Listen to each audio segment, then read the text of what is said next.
Have you ever gazed up at the stars on a clear night, or watched a sunrise paint the sky with brilliant colors, and wondered, how did all of this begin? It's a question that has captivated humanity for millennia. Today, we're going to journey back in time, to the very dawn of existence, to explore one of the most profound and timeless stories ever told.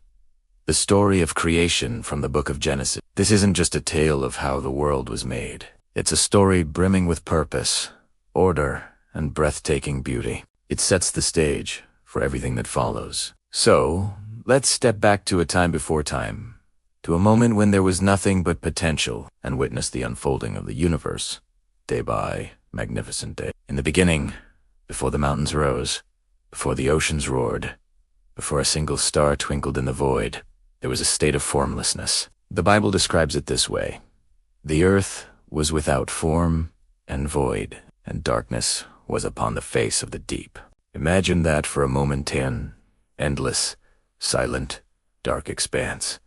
But this wasn't an empty nothingness. It was a canvas waiting for the master artist. And moving over this canvas, over the face of these waters, was the Spirit of God. There was a presence, an intention, a creative power poised to bring forth a universe of wonder. This is our starting point, not chaos, but a divine presence ready to speak order and beauty into being. It's from this profound darkness that the very first spark of creation is about to ignite. Then, into that immense silence, a voice spoke. The first divine command: "Let there be light." And instantly, there was light. It wasn't the sun or the moon, those would come later. This was the very essence of light itself, a primordial brilliance flooding the darkness. With this single act, the fundamental rhythm of our world was established. God separated the light from the darkness. He called the light day, and the darkness he called night. And the evening and the morning were the first day. Think about that. The first thing created was light, dispelling the gloom and revealing the potential for all that was to come. It symbolizes hope, clarity, and the beginning of a grand design. This wasn't a random event. It was a deliberate, powerful act that set the cycle of time in motion. Day one wasn't just about light. It was about establishing order out of the void. With the rhythm of day and night established, the second day dawned with a new task: organizing the cosmic environment. God said, "Let there be a firmament in the midst of the waters, and let it divide the waters from the waters." Imagine a great expanse, a vault or a dome, being stretched out. This firmament, which God called heaven, created a separation.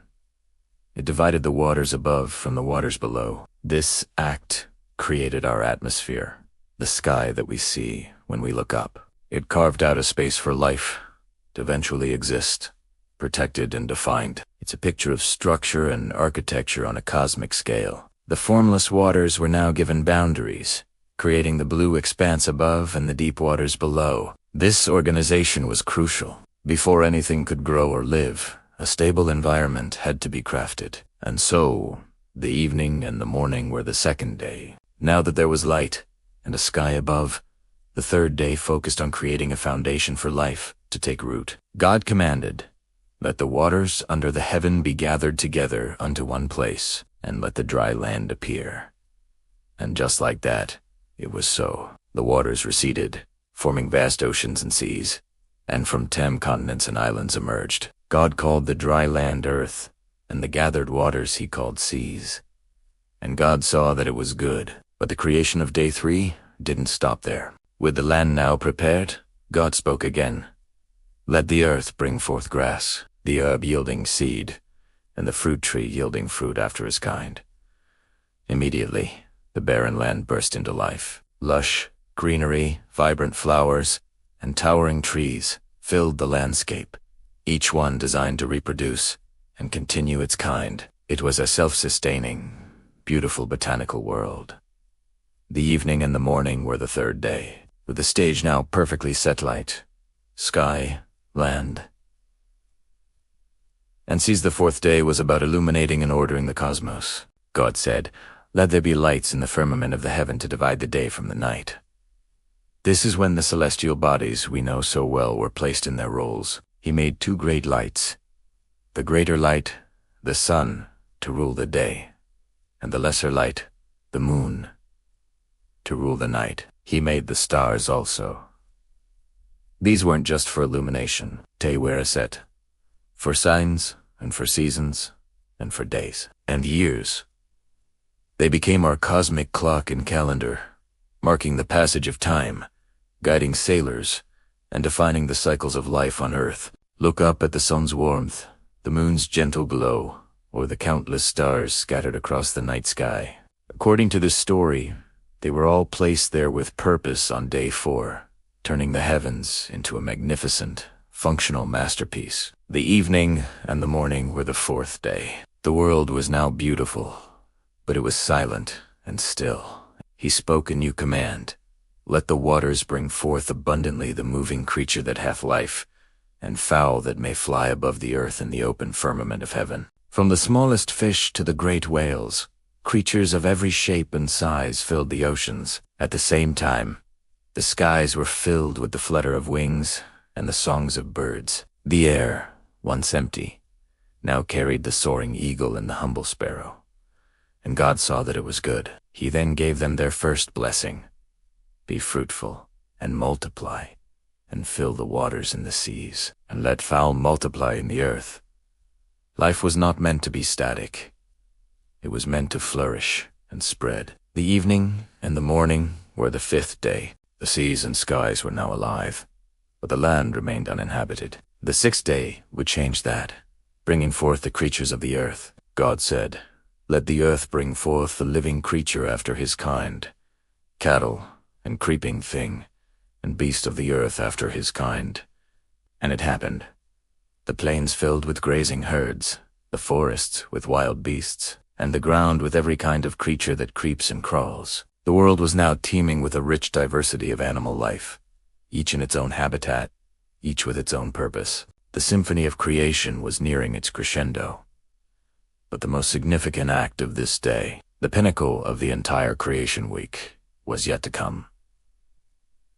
The stage was set for the arrival of the one creature who would be different from all the rest, made to reflect the Creator himself. Then came the final, crowning act of creation. With the world full of plants and animals, God said, let us make man in our image, after our likeness.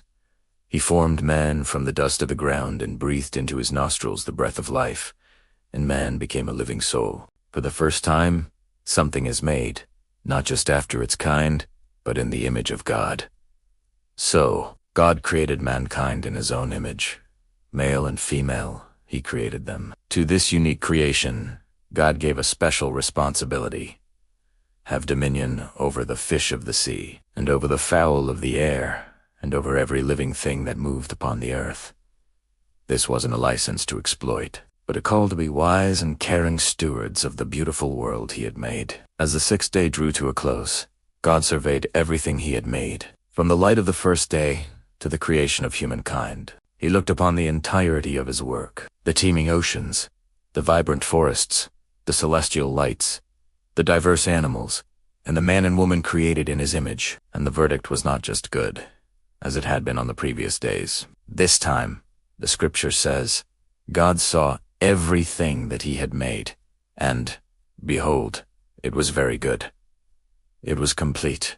It was perfect. The universe was in harmony, everything working together in a beautiful, intricate dance of life. The creation week was finished. A world of breathtaking wonder, purpose, and order now existed where once there was only darkness. The evening and the morning were the 6th day, the final day of divine labor. It's a narrative that paints a picture of a God who is orderly, powerful, and deeply invested in the goodness of his creation. Whether you view this story as literal history, profound poetry, or theological truth, its message resonates. It calls us to see the world not as a cosmic accident, but as a masterpiece crafted with care. It reminds us of our own unique place within this creation made, in the image of the Creator and tasked with caring for this planet. Thank you so much for joining me on this journey back to the beginning. I hope it's given you a fresh sense of wonder for the world around us. If you enjoyed this exploration, please give this video a thumbs up. And do not forget to subscribe and click the notification bell so you won't miss our next journey into the timeless stories that have shaped our world.